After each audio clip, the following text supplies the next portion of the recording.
All praise to the Most High. I have to address this topic because this topic is very significant. Because this is going to be a topic of great debate for people that don't have knowledge of the past, right? They always say this whole thing with Cleopatra and all this nonsense or whatever. Bro, everybody hate black people. This world is racist, period, against black people. And I'll tell you why.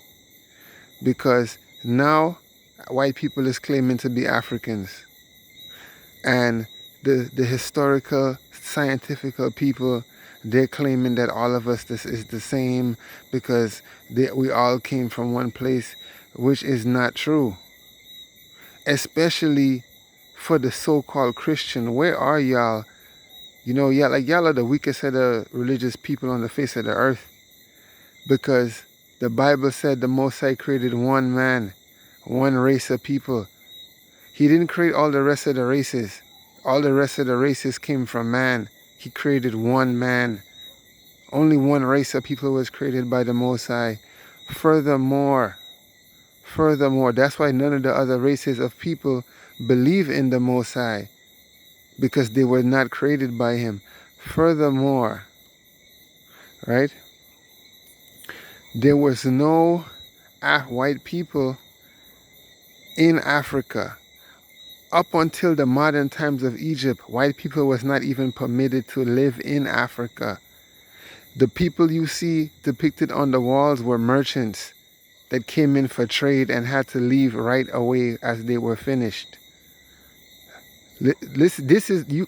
Please go and look these things up, right? Esau or Edom, what you call the first white man that ever existed around those areas. He was from the Middle East. He was Middle Eastern.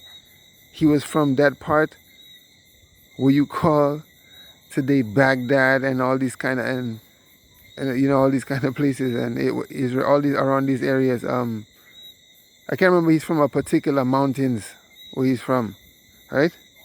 But anyway, they were never living in Africa. No Edomite, no son of Esau was ever living in Africa. If you study history, after the conquest of Alexander, which was the children of Edom, right? The red people, because even the Greeks are, listen, Greeks and Italians are related people. And you know what they say about Italians, they don't even really consider them full white people. So it goes the same for the Greek. Because Edom came from Israel. Right? Right? I mean, not Israel. He came from from Jacob.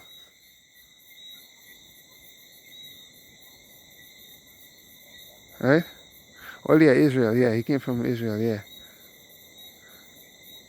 Right? So then, he was living in the Middle East. This is the whole point. He was never permitted in Africa. And only till the time of the Greeks, when Edom or Esau's children grew in power, and everybody know the story of Alexander, they spread throughout and they conquered all of Greece. And that was the first time in history the white man ever had any stake in Africa and could say this belonged to him and this area is him. Up until that point, there was none that could have claimed anything. You could go study all the history. So they don't belong there. They never was there in the beginning. Africa has nothing to do with them. Africa, the continent itself. If anything, they could say they was in the Middle East. And furthermore, they themselves made a movie called Shaka Zulu, and the writer, which was a white man, depicted this very thing in the movie, because Shaka Zulu told the white man the reason why he was fighting them was because one day their children is gonna be born in Africa, and they're gonna claim that they're Africans and Africa belongs to them. They already did this. This is in the Shaka Zulu. Look it up. So that should be over with. It's done.